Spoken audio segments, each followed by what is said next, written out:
Yeah, I think we're recording. Woohoo! Let's do We are it. recording. Reagan Rust. Did I say your name right? That is correct. I'm named after Ronald Reagan. You're named after Ronald. So I was wondering if it was Reagan. So I'm saying it right. That's awesome. So I'm going to turn the tunes down. Right. I'm going to bring you into the lab after a slight little delay for us today. Yeah, been busy. We got a lot of stuff going on this week and had some big games this weekend. So A lot of stuff is good. So for the audience, Reagan, where do you join us from? I am in Boston, Massachusetts right now. And why don't you take a second? So I'm going to do a little bit of an intro. I'm going to say you're a former professional hockey player, played pro hockey. You've played hockey for 15 years. You're captain of the BU women's ice hockey team. You are the Bean Pot Championship winner and Hall of Fame nomination. And you are currently assistant coach in Boston University. You love coaching and mentoring athletes.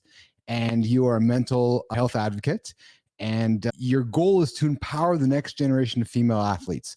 And I did a little bit of homework on you, and it is clear to me that you are on a path to empowering a complete generation of female athletes, Reagan Rust. I would hope so. That is my goal in life for the most part.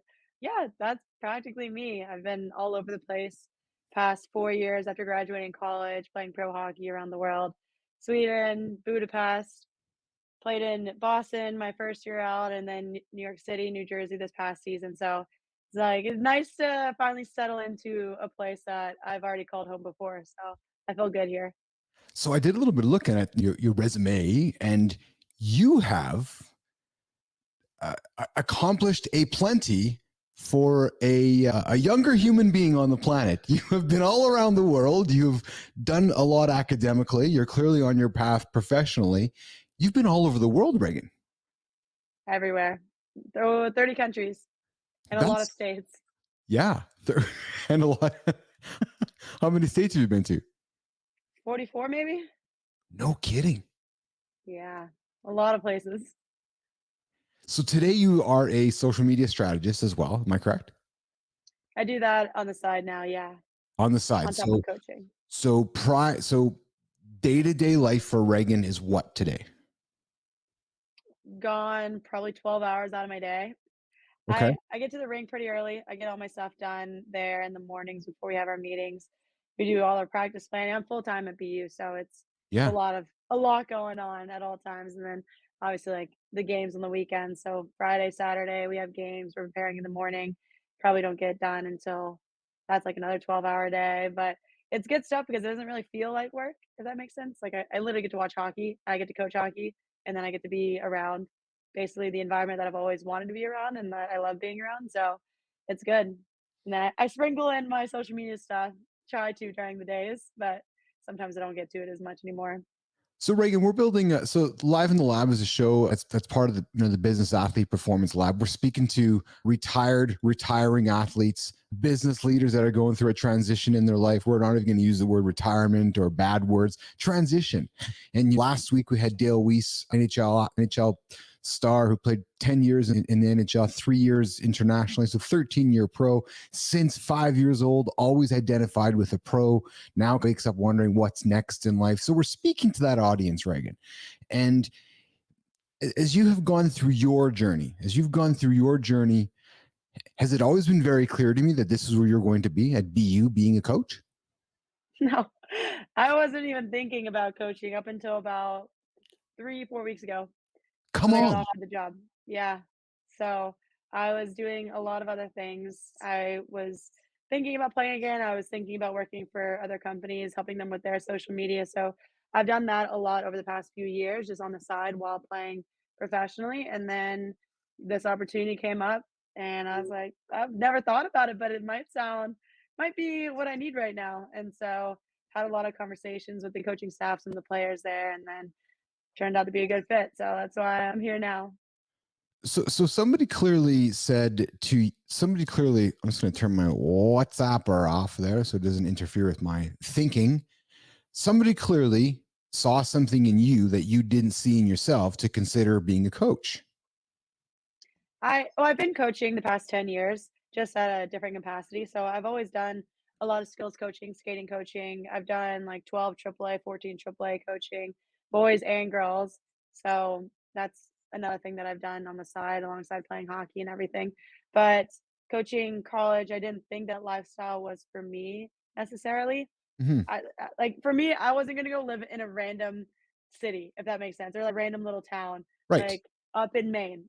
I personally could not go live at the University of Maine area, Orono, Maine, or, like, go live in trying to think of, like, other places. I could probably live in Pittsburgh again and maybe coach at RMU, but it had to be with the right people too, and so that's why I never really considered something like that. Mhm. But the head coach right now was my assistant coach at the time when I was at Boston.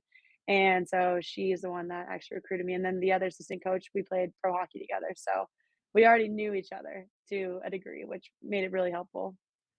So then you multiple weeks ago, you're not thinking about coaching. Now you're a coach working 10, Yep. 12-hour days at the rink with the athletes. How does that feel getting up for work every single day? I go to bed early now, so it feels good because I'm very well rested. Yeah, I enjoy going to work every single day because the people that I work with. So it's not just the other two coaches, but we also have our director of ops. We have our goalie coach. We have everybody over in 300 Babcock Street, which is like all the athletics department. So I do as much as I can try to get over there and talk to more people and just like learn from those coaches as well because you can learn from really any sport. And it's good. I have no complaints. I really don't. Like, life is very good for me right now, and I would not have said that a year ago, so to be where I'm at, it feels really good. Let's go back a year ago. What was November 3rd of 2022 looking like for Reagan Rust? That was a very dark day, unfortunately. Fortunately, to be honest with you, I don't regret anything that's happened in my life, but on that day, I tried to well, a month ago, 13 months ago now, I was very depressed. I was so depressed that I almost committed suicide. And then I made it through that day and decided I wanted to make a change. And so this day last year, I was playing pro hockey again and it helped save my life. Yeah, that's a dark time in your life. Yeah, some might say. And hockey was the savior. Hockey was the path out. Was the hockey community your pillar of strength, Reagan? Yeah, nobody really knew what I was dealing with because I'm pretty good at just like always looking happy and bubbly because that's most of my personality. But definitely during that time, I was coaching the girls and everything along those lines, but I felt so unfulfilled. And whenever all that stuff had happened, 2 weeks after that day, I got an offer to go play in New York City. And I was like, this is exactly what I needed. So let's just do it. I might be a little nervous. I don't know if I want to leave California because I was like close to my family again for the first time in a long time. And then I was like, why not just try? We didn't end on our terms last time, so let's do it again. And then every single day, I was very grateful for the opportunity to play again. And so it made it easier coming to terms with retiring this past season in April. Easier coming to terms with retiring this past season. Reagan, when I speak to athletes, it's a common term. It's that fear, it's that anxiety of, I've only identified with this, I've only chased this my entire life over here. Mhm. Now I'm waking up and I'm going to myself, where the fuck's my team? Where's what I've had for the last so over many years? Am I correct? That was your situation as well? Yes, actually, I retired a few times playing professionally. So this time, I think it is for good. So let's Uh, just pause. So let's make some humor on this. Retired a few times, Keith. I am like 3 times, I think. okay. Okay. Yeah, Yeah. more than Tom Brady. I So I was beat him in that I aspect. was gonna let you say it, not myself. Yeah. What? So let's just pause on that for a moment because this stuff intrigues me. What goes into your mindset the first time you retire? And let me try to answer it myself. Is it the emotion of the moment? Was there a moment happening when you're like, I'm retiring now because I'm going out on top? When I graduated from BU that season, I had played with a fractured back, and it was pretty painful. So I didn't know if I wanted to put myself through that anymore. So I finished out the whole season. I played probably 3 or 4 months with my L5 fractured, and then I rested for 7 months, like, just walking. more so than anything. I didn't really work out. I didn't want to lift any weights because I just didn't want to make it any worse. Healed ish. And then when the next season came around, I was like, oh, I haven't trained, but I could try. And so Yeah. that's what I did. I played a little bit and then COVID hit. And then I went to Budapest and COVID hit times two. So that got pushed out. And then I went and worked in Minneapolis and there was a lot of stuff going on there as well. And I got an offer to go to Sweden and play. And I was like, should I take this opportunity because I haven't really had the chance to play professionally? And that's what I did. And so I had a great season over there with like my teammates and everything. And then I was like, okay, I'll retire now because I had like committed to a job in California and I had like my relationships out there and everything. And so I thought it was gonna be like the right time to retire. And then obviously everything that happened. So then I came out of retirement again after not training for it. So Yeah. every single year pro, I just jumped into playing, not training. It would seem that retirement along the way for you was really a victim of circumstance and not as an athlete, you want to go out on your terms, right? Not on an injury, not on somebody else. You want to go out on your terms. Would I be? And Mhm. I've only known you for now less than 15 minutes speaking and just the time that I've read about you, but you strike me as somebody who's like, no, I'm going out on my terms. This is my path, my journey. I'm going to own it, but I'm going out Mhm. on my terms. Yep. That was it. That was my mindset, and there were some things like I left Sweden having another contract for the next year. They wanted me to come back, and I was like, "Mm, I don't know if I can like live in the dark days of Sweden. It's only like 3 or 4 hours of light a day if you get that in the wintertime." So it's very like seasonal depression is very real over there. And this past season, I had probably 3 or 4 contracts waiting for me, and I just decided not to take them. I sat on it for a month and I was like, "No, it's time to move on," Why? not knowing what I was gonna be doing. It was time to move on. Is that really what it was? Yeah, I felt ready. I was like, I had a very good career. I did basically everything minus playing for Team USA or something along those lines. Like, I did everything that a kid like me could have dreamed of doing, and so for that to be all said and done, I was just like, "It's good." I was satisfied, I think. And normally you don't get that as an athlete, like, you're never satisfied, but I finally got to the end of it where I was like, "I am so proud of everything that I've done up until this point." And I know that the younger version of Reagan, who was 5 years old, who just started, she would be proud of everything that I've done too. So that's inspiring what you've just said. Because again, the people that are listening right now, and I had somebody reach out to me today, say, "Hey, I'm really enjoying the shows. You're really inspiring me, and I really enjoy learning." What are you saying to somebody, that business leader who's going through a transition? I've been through few in my lifetime, or that athlete who's attempting to go through a transition. You've experienced it. What are you saying to this person right now who's you're a coach, Reagan? You're articulate. What are you saying to that person listening right now who's going, well, fuck, I don't know how to go to next? I was actually talking to my seniors about this past week. There's this thing, I saw a video on TikTok that kinda helped me conceptualize my season coming to an end, like, my career with hockey coming to an end, knowing that, like, hockey was never gonna be out of my life, and it's called sunset season, actually, and so it's helping you think about the past, like, reflect, and then helping you think about this moment and your feelings, and then how to move forward and, like, things that you can carry with you, so, like, having some type of traditions that you used to do, so, like, for me, I like for me coming to BU now as a coach versus as a college athlete, I wanted to find something that made me feel at home. And so funny enough, whenever I went to Sweden, one of those things for me was going to Cafe Nero because there's Cafe Neros in Boston. I never went to the Cafe Neros in Boston, but I started going because it reminded me of Boston, which was like one of my most permanent homes the past 12 years of my life. And then whenever I came back here, I was like, oh, I want something that reminds me of like my travels and reminds me of home. Like overseas, and so that was Cafe Nero again. And so, like, finding those little rituals that you can have with yourself, it helps you, I guess, to say conceptualize that, like, you're never really losing out on an old piece of you.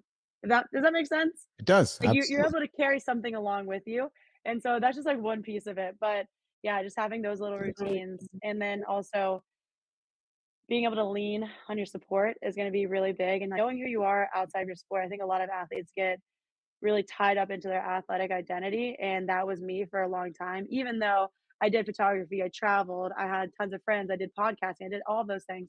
it didn't feel right the first time I retired, even leaving the sport and having all those extra hobbies. So, like, you have to start building your identity outside of your sport before you even leave your sport, and I don't think a lot of people think about that. So those are, like, my 2 big things, but I'll get you the full video for sunset season so you can post the link along with it, but it was very impactful for me. It, as you were saying that, Reagan, it made me reflect upon some of the NASCAR race drivers that I've seen over the years do retirement tours, right? Knowing that at the beginning of the season, by the end of the season, they're going to be done. They're going to say farewell to all the tracks along the way. And for the fan, perhaps it's a prolonged goodbye. Maybe for the Mhm. athlete, it's a prolonged goodbye. But it really does justify the process of retiring, doesn't it? Or moving on, doesn't it? Yeah, and I think as an athlete, you have to think about that all the time because you're one slip away from a career-ending injury, or you're one hit away from getting another concussion or something along those lines, and so for me, I wrote in my cell actually at BU, it's still in there. It says, "Enjoy and appreciate every moment." That was the quote that I wanted to leave behind. And there's so many ups and downs that come with being an athlete. There's so many times where you hate playing your sport, you hate watching your sport, you hate going to the ring. But there's also times where you're on top of the world and it's your favorite place to be, and like there's no other people you'd want to spend your time with. And so it's really about balancing all of that and like having a wholesome career out of it. I'd say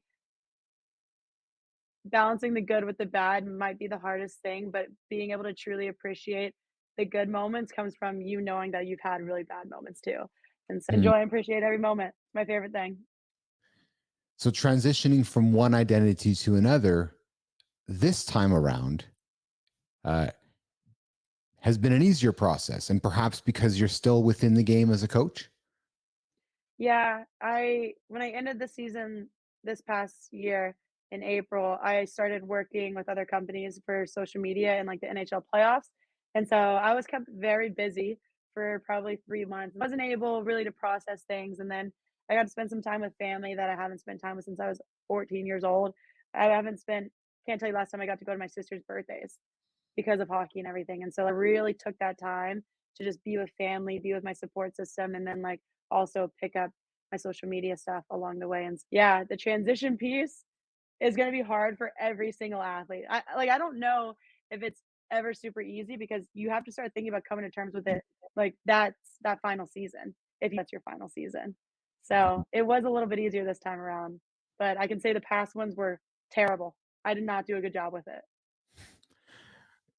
Reagan, you mentioned family. You've also mentioned you've been all over the world. You've mentioned your struggles with anxiety, mental health, um, your family. Talk about your family, Reagan. My family it's funny, I was having a conversation with somebody about their family, I just met them today, but we were talking about every family is a little dysfunctional to a degree, and I don't trust you if your family's not dysfunctional because nobody's family is perfect, but I was never But while super you're in your own family, you think your family's perfect because you're spending all your time yeah. judging everybody else. You're judging everybody else's family except your own because your family's perfect at the time, right? Yeah, no, my family's not perfect whatsoever. I'm very well aware of that, but I love them. I know that they've supported me through a lot. I know that like my mom allowed me to leave at 14 years old to chase a dream that might not have come true. And my siblings are all older than me, so my 2 oldest siblings were already in college by the time I left, or out of college at that point, and then my middle sister, who I had grown up a lot with, she was a senior when I was a freshman, so whenever I went to prep school, she went to college. So it was like I was leaving at the same time as her, so I was getting that college experience at a very young age, and we had a funny dynamic, and we're sisters, we fight. I have 2 older sisters that I'm very close with now, but it wasn't always like that, and then I have my oldest brother who's 12 years older than me. He had his first kid when I was 7 years old, so, like, family dynamic is crazy. I'm Filipino, so we have a massive extended family out in California. Filipino parties are wild, but yeah, it's just a big family. I love it. So where did you start playing hockey? In In California? Mississippi. In Mississippi? Yes. Yes, where I'm originally from. I lived there till I was 14. So let's dig into that experience. So I'm here in Canada, right? So I'm up here. I'm here in the home of the Winnipeg Jets, NHL hockey team, beloved Jets fan, beloved hockey fan, beloved hockey dad, all Mhm. of those things. And I can assure you, many hockey dads in my peer group listening to this show right now that are wondering the same thing I'm wondering. What was it like playing hockey at 5 and 6 and 7 years old in Mississippi? Oh, it's a hockey hotbed. You haven't heard of it? Honest to God, Nah, I'm no. just kidding. No, no. Joking. Okay. There's only one rink in the entire state. And you're and so you're Filipino, you're in Mississippi, and you're playing hockey. Mhm. Yeah. Yeah. So for all my Canadian listeners, that is just not a typical response to one of my questions. So what is Mhm. that experience like playing down there in Mississippi? One rink, two rinks, three rinks, four MIS. Yeah, one rink, now two actually, that I've been away for a minute. There was only one rink when I was growing up, so we shared the ice with the semi-professional team. It was the CHL, Central Hockey League at the time, and Yeah. now SPHL, Yeah. but that team is no longer around, it's defunct. So there's one team, I believe, in Mississippi still. It's a part of the federation, the Fed, which not the best league, but still hockey in Mississippi. Still hockey, Uh, Mississippi. yeah, so I grew up playing there probably, like, once or twice a month we'd be able to get on the ice, probably from the age of, like, 5 to 10 years old, and then I started Against playing travel boys. hockey. Against boys. Boys, yeah, Yeah, because you co-ed, yeah. yeah. So then I started playing travel boys as well on top of playing rec hockey, so I started playing that, like, 10, 11 years old, and I was traveling to Nashville to play with my girls team, which was 3 hours from my house, and then I played there for a couple of years, and then I made a AAA team up in Pittsburgh, which was 12 hours from my house, so my mom was driving me everywhere. 12 hours there, 12 hours back every other weekend, and then when we weren't playing with our girls team, we were playing with our boys team, and it was a lot. There's not a lot of ice down there, so you gotta get moving. You got to get chasing it, don't you? Mhm. Was there a lot of girls? No, let me rephrase the question or make an assumption here. I'm going to assume not many girls in your peer group were playing hockey. There were my best friend and I, who I actually talked to today, we're still very close. She ended Yeah, up playing at Connecticut College as well. So we both would travel. We played on our AAA team, our AA team together, which was really nice because I had a friend those of course. 24 hours of driving, which was perfect. And we do all our homework in the car. Yeah. Her family was my family. We spent every single holiday, everything along those lines. In my sister's group, there were 3 other girls, so they would all travel together. They all played St. Louis Lady Blues. So if my mom was taking us to a tournament, one of the parents of the other girls would take them to another tournament. So we would drive like everywhere. My sister was always in a different place too. We were probably never in the same tournaments, which is unbelievable. Yeah, no kidding. What hockey were you exposed to growing up? NHL, I'm again going to assume. I didn't really watch hockey growing up, to be honest with you. I So what besides the what CHL team, I watched them. yeah, so was there something in the community that you were exposed to that got you interested in playing hockey and you're just like, "Hey mom, I want to play hockey?" So my I think my mom had told my aunt to start going to the Memphis River Kings games, the team that I was referring to, and then we went with my aunt on, like, those Friday nights because 'cause we'd always go, like, spend the night at her house, and it was just, like, our time to be away from parents, and she would take us to those games, and we started becoming close to the hockey guys, and then they were like, "Oh, you guys should come. We're gonna start a rec league. It's gonna be great, blah, blah, blah. There's gonna be so many girls," and that's when my sister and I showed up, and there was one other girl and then 30 boys, and we ended up sticking with it. More people kept showing up. We had a really big program at the time, surprisingly enough. I'd say we had at least 5, 6, 7 teams altogether. Which in Mississippi is crazy because hockey is Mhm. very expensive and Mississippi is a lower income state. So for us to be able to pull that out, I don't know how we did it, but our travel team was pretty good, I'd say. They were about like A max level, but their skating was good. We always had good coaches because we would just get some random transplants from like Michigan or like Michigan, Minnesota that would come down and they'd end up being our coaches. So I don't know how we got so lucky, but we were coached very well while I was there. You and then went on to have a 15-year career playing the sport.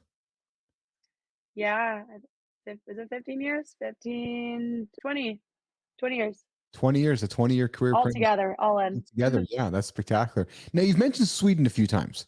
You've mentioned Sweden. I've seen somewhere, I think somewhere in part of your bio that Sweden is home away from home. Mhm. Why is that? It was just one of my favorite years of playing hockey. I think after the pandemic and everything and not knowing if I'd ever get the chance to prove myself at the professional level, having that opportunity and being able to live in a different culture and we spoke like 6 different languages all together in the locker room, but everybody I still talk to, like, my captain from there, I still talk to some of the other girls, like, "When are you coming back? Like, we miss you." I'm like, "I miss you guys too," and it's just a special place, and I think transitions are always really hard, but after a couple months there, I was like, "I could see myself living here long term if I needed to." Yeah. They're just really good people. I love the culture. I think the city is beautiful because I lived in Stockholm. So Okay. you can't have many complaints while living there, minus the cold Nope. and the no sunlight. But you're in Boston now. And I got to think Boston and Stockholm in the wintertime aren't too dissimilar. Yeah, pretty similar. We get a couple more hours of sunlight, so Of that's course. great. But it can be tough. But I have a good parka this time around, so I'll be fine. Where's Reagan Rust 10 years from now? It's a great question. Maybe I don't know. I've thought about this. I love coaching right now.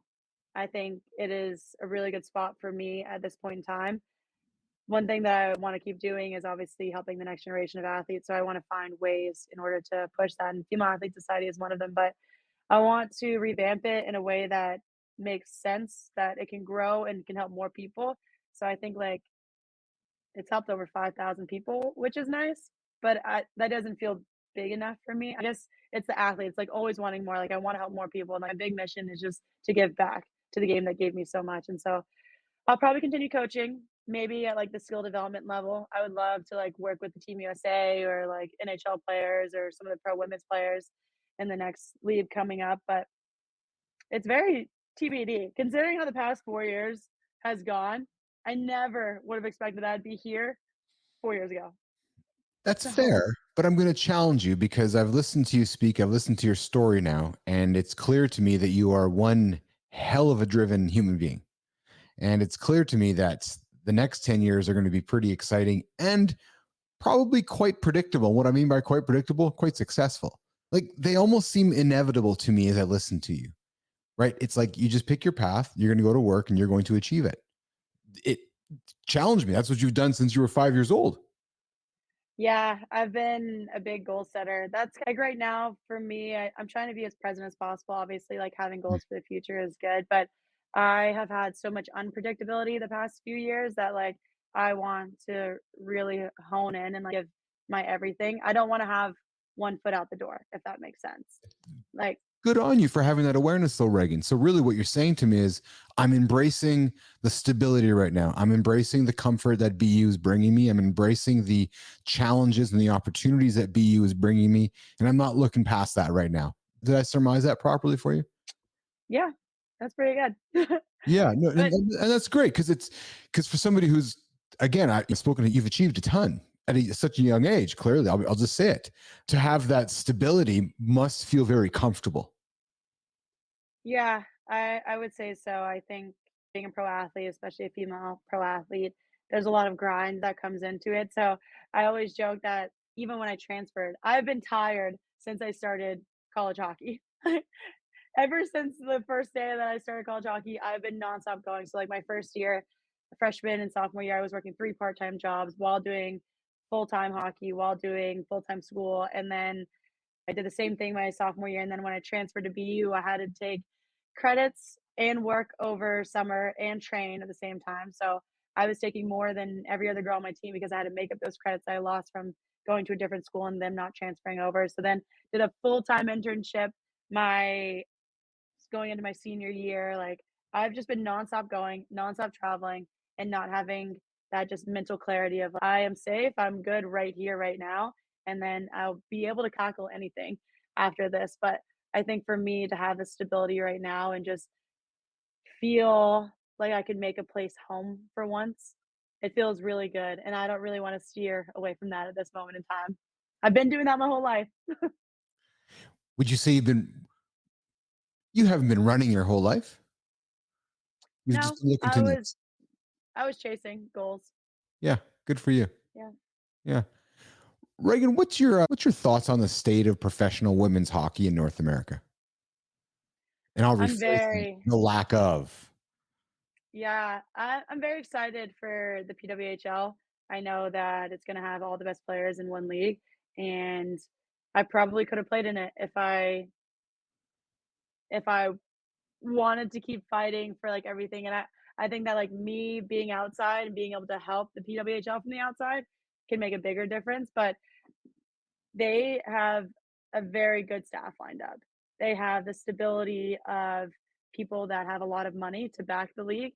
And I think that's powerful because there needs to be a sustainable league. There's obviously been started with like the CWHL and the NWHL, and then the CWHL folded as soon as I was graduating. I was going to play with Mhm. it, play in it, Mhm. and then they started the PWHPA, and then I played in that, and then I went overseas to go see what those leagues were like and how like they ran them, and then came back played in the PHF, completely different league, and then that league got acquired, and so now we've made it to this PWHL, and I think that like I could not be more excited for this to finally happen. We've all been saying like we wanted one league this whole time. There's just like so many things outside of our control. And so that's why I feel having a voice outside can be pretty good. Nobody can say no to me anymore. And if they say no, it doesn't hurt my feelings because I'm not in the league. Oh, I love your energy. And it is about time for women's professional hockey to have a higher platform, especially in North America. It really is time. I've Mhm. missed seeing it. It's been, I used to be able to watch a ton of it on television, but you don't see really any of it. And I'm excited about what is coming and where it can go because the time is right for it. It really is. It's time for one league and bring all the best Yeah. together and let's go and build a great new sport. Yeah, and, you've seen it with women's basketball. Oh my gosh, I am Mm. obsessed with the WNBA. I'm obsessed with women's soccer and the NWSL, and I had season tickets out in California to the NWSL team out there, the Angel City. I don't know if you've ever watched that, but they were just, like, selling out, like, 20,000 almost every single game. The people that are like wearing the shirts and everything, I'm like, this is freaking incredible. I was about to cuss, so I caught myself. And then the basketball too, sold out championship games, sold out for the semifinals. Like women's sports are growing, and now like all these sports fans, especially like these hockey sports fans, they're just like, we just want to be able to support our teams and know that they're Yes. going to be there next year, and we want to follow along with these players. Like we want to help, and so I think this is going to be not a test, but it's going to be the time where women's hockey can finally shine because everybody it feels as though everybody's on the same page at this point. It doesn't it? Like it just it's like the stars might be aligning. There's enough people on the right side of the fence, pulled the plug on it, however it was, whatever number of months ago, and said, okay, let's just all pause and regroup and bring it back to life in a really spectacular manner. And I agree. And I hope the momentum continues and I hope it's successful, frankly. Hmm.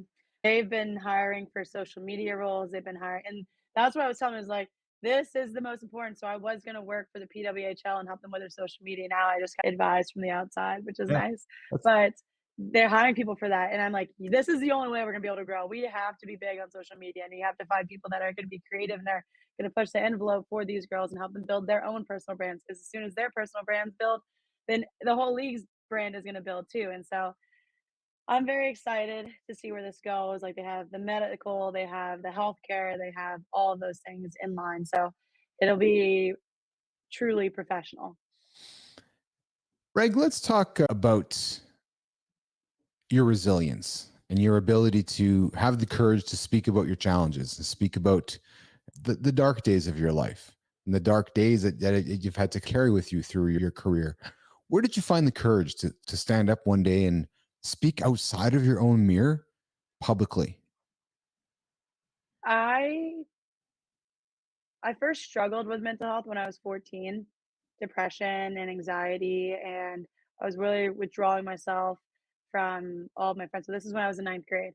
And there was one day I remember I was like, I don't want to live anymore. And I'm going to figure out how to end my life. And so I've struggled throughout. It's not so just within me, it's like also within my family's genetics, it's within like circumstances and like having all those like support groups and everything along those lines. And I remember going through it in high school and then in college when I transferred and then now in my adult life. And I started talking about it more so once I got to college and started realizing how many of my teammates had dealt with things like that, how many of my friends. And then especially once I got to BU, I made it, I had transferred and was dealing with PTSD from my first college. I was dealing with the depression and anxiety of having to transfer and change and be in a whole new city. And I'd never done something like that before. I didn't know a single person on my team. I just agreed that I wanted to play at the highest level and I wanted to have a better environment. So that year went by and I think the real turning point was when, like, that October, so that was, like, started in June, and then that October 2017,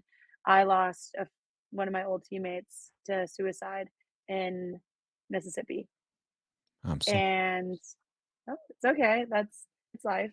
There's some things that just happen that way, but I remember how horrible I felt in that moment, and that maybe if I had just spoken up, like, about mental health before that, that things could have been different, not only for him, but for other people as well, and so, whenever I made it through my own stuff, I started talking to my teammates about it, so I started really small, is what I will say, because I wasn't big on social media at the time, I didn't really use social media, and then once I got out of college, I started really speaking up about it because I noticed that every single person on my team was dealing with something, at BU, at RIT, at my 19U AAA team, like everything. And my friends had also lost people, and I just didn't want that narrative to continue. And if I could say something and be like that face that I wish that I had had whenever I was in high school dealing with that stuff, because I didn't know what my resources were. I didn't know like therapy. I didn't know if I could afford it. I didn't know any of that stuff. And if I had seen an athlete speak up, like, oh, I'm not actually alone in this, but I felt very alone going through it at the time, and so I think that's why I'm so passionate about it now and speaking up and just not being a face for it, but just letting people know that every single person struggles. Almost there's, like, very few people that don't struggle, is what I will say, but Yeah, the I don't even, majority. I would even argue, no, not argue at all, actually. I would suggest to you everybody struggles.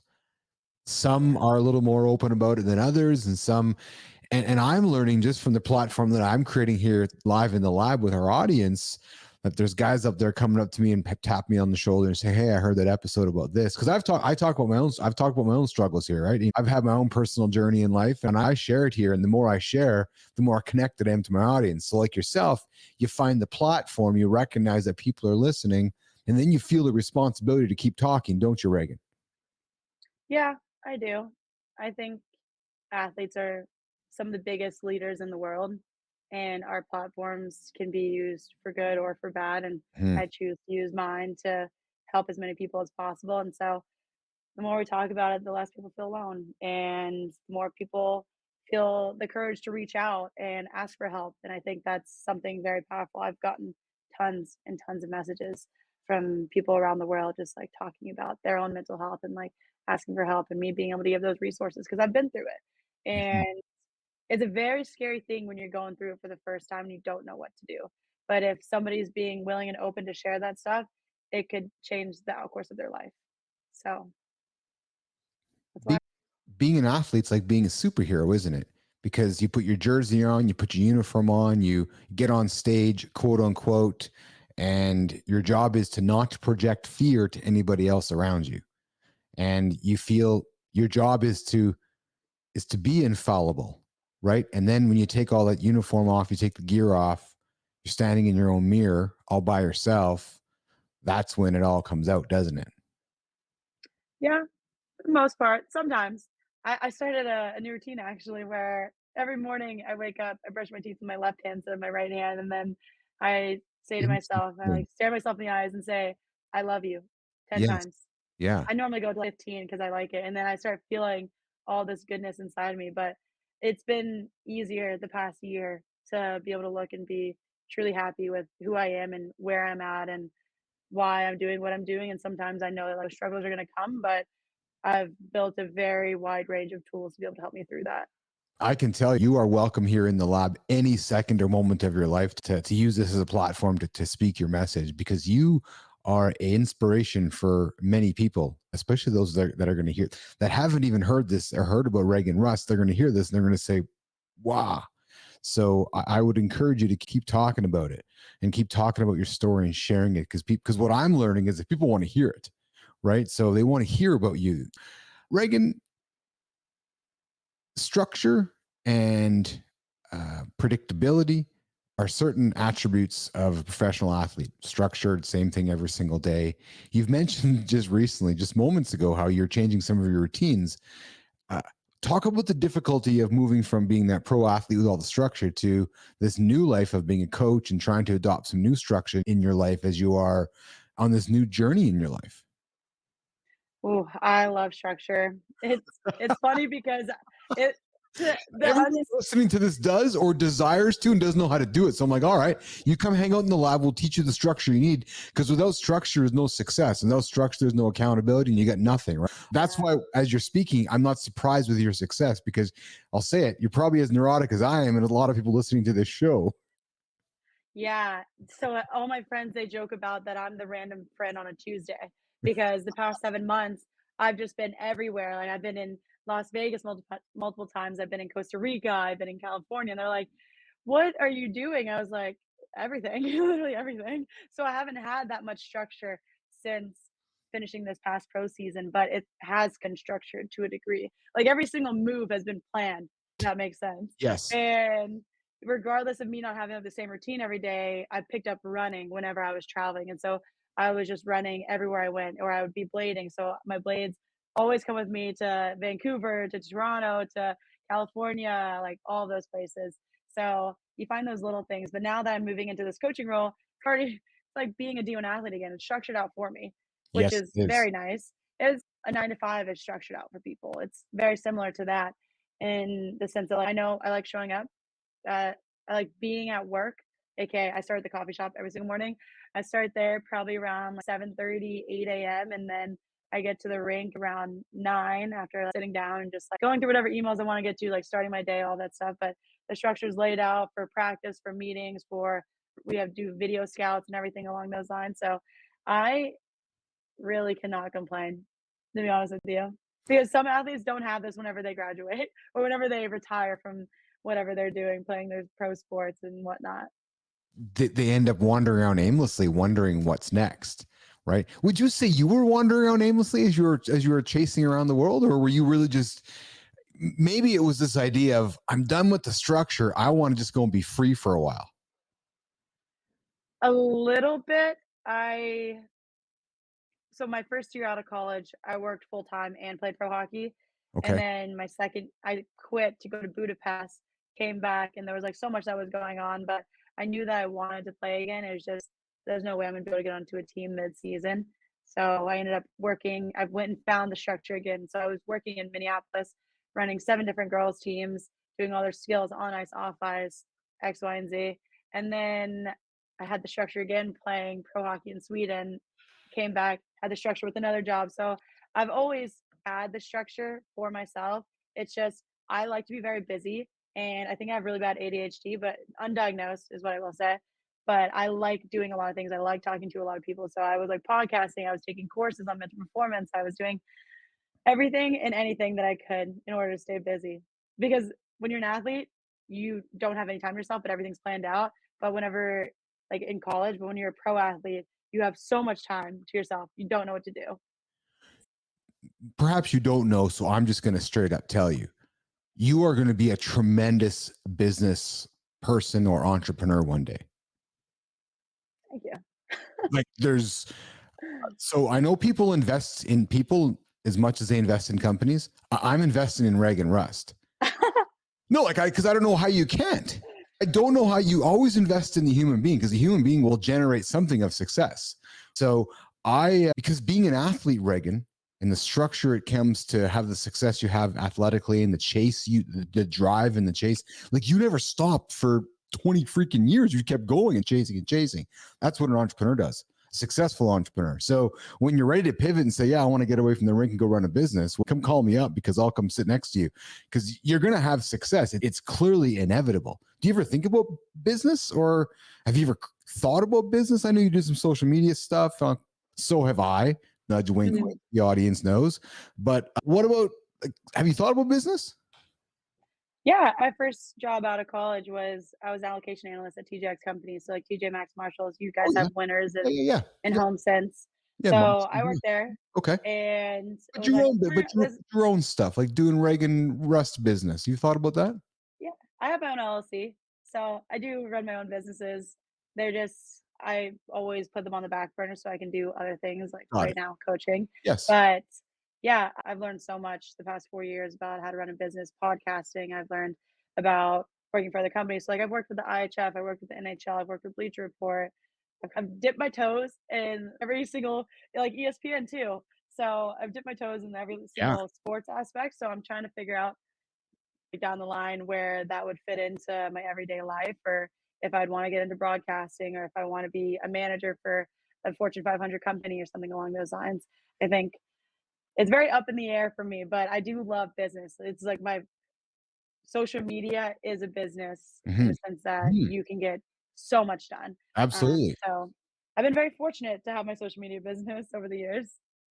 That's spectacular. Okay, then here's a question for you. We just started up this little show here a few weeks ago. We go live Monday to Friday, noon minus 5 GMT. We broadcast on LinkedIn, on YouTube, and all over the place. What kind of tips can you give me for my podcast, for my show? In terms of, I don't know. You said you've done some podcasting and you like teaching others. So I'm happy to take tips from others. So if there's anything you can teach me, I'm all ears.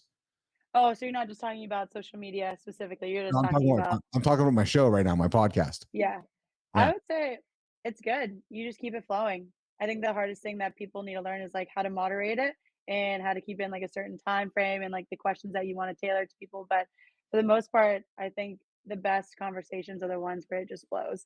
You don't really have to think much. I don't prepare whenever I was doing mine, besides like knowing who they are as like a person and stuff along those lines. Yes. And then you just ask questions. Like being an active listener, it's very important. That's a great answer. And I'll tell you something. It dawned on me last week while I've been talking with some guests why broadcasters have earpieces in their ears, because I was so enthralled in a conversation with one of my guests last week, Ian Clark. Like, Reagan, I'm like just like this. I'm like Yeah. right into the dude. I'm like, and he's like, then he stops talking, and I'm like, yeah, I don't have a question right now because I'm too busy processing what you just said to me. So I'm like, Yeah. where's the producer in my ear giving me the questions?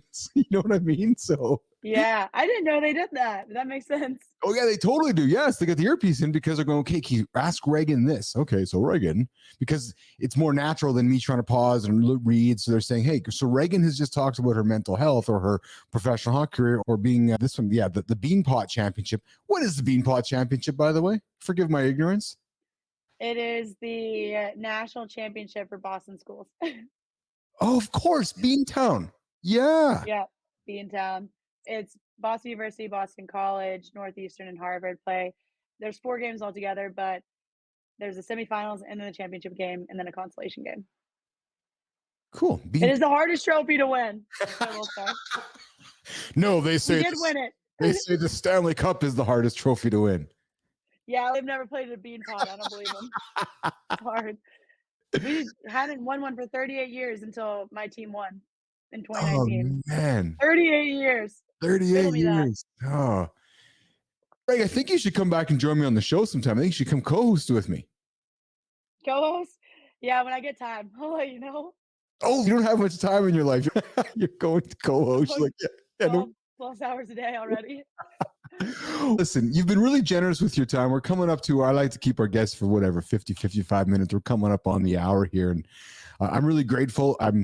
I say this to all my guests, people listening, going, yeah, okay, here he goes again. Thanks for coming in. I could talk to you for hours, but it's true. I'm saying this to you truthfully. I could sit here and just chew the fat with you for a long time, and I'm trying to be true. I'm trying to be choicey of where I want to take the conversation with the kind of questions, because I'm looking at because like yourself, I don't come with script. I'm like, all right, here's an overview of her. Here's an overview of her. I want to go just chew the fat and put on, just have a conversation I think others would want to hear. Right. That's really what my goal is here. Right. So I think we've achieved that. And I would love to have you back sometime to continue hearing about your story. And more importantly, to have you keep inspiring people. I want to give you the platform you deserve to keep telling your story. So that's what I'd like to do for you. But is there anything I haven't asked you about, or any questions that you, or anything you want to say as we wrap up today's chat, Reagan? I'd say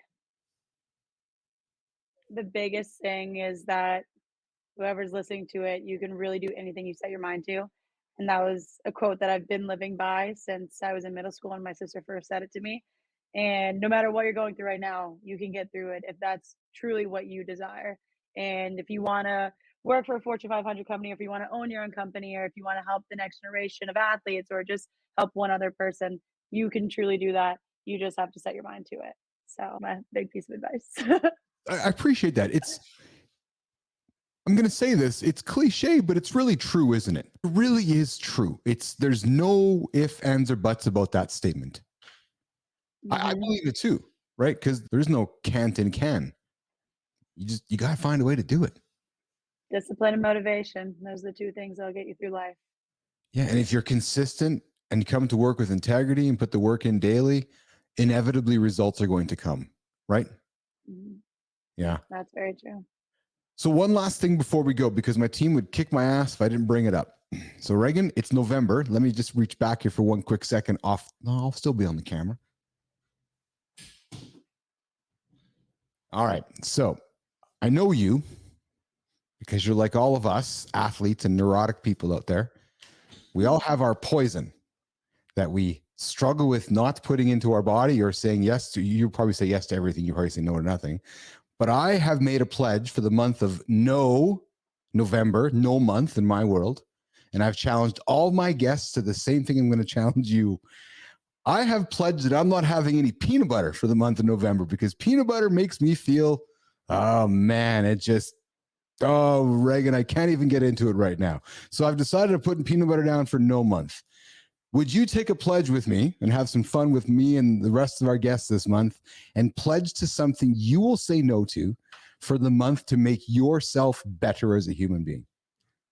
I'll say no to bread because it really hurts my stomach, but I love it. Seriously, bread, yeah? Yeah. I'll throw away the bagels that I have in my fridge. All right. All right. Well, I'm going to hold you to that. So I'm going to tag in something on LinkedIn. I see you on Instagram here. We're going to watch for some tags coming out. So team, we are holding Reagan Rust accountable for the month of November to move the bread out of the pantry and off the counter, just like I am moving peanut butter out of my life. So regretfully, but it's just good for me. So there you go. No bread for you. No bread. I'm here for it. All right. Reagan, hang tight for a quick second while I say goodbye to the audience. And I'm going to stop this recording here. So let me just do a change around on my screen, put you off stage. I'm going to come back to you in 1 second. Boom. And then go like this here. All right. So there we go. We had Reagan Rust join us in the lab today. What a great conversation. If you didn't leave inspired after that, I don't know what will. And if you're not inspired to do something, I don't know what will. So go back and listen to the show. If you didn't hear the first 50 minutes of it, I invite you to go back, listen to it, and go listen to the spectacular story about Reagan Rust, a professional hockey player, a great journey, well-spoken mental health advocate who is going to shake up the world. Trust me. Hear that name. It's going to mean something down the road. I can assure you of that. I'm Keith. I'm live in the lab. I'm live in the Business Athlete Performance Lab. Even though I'm not live today.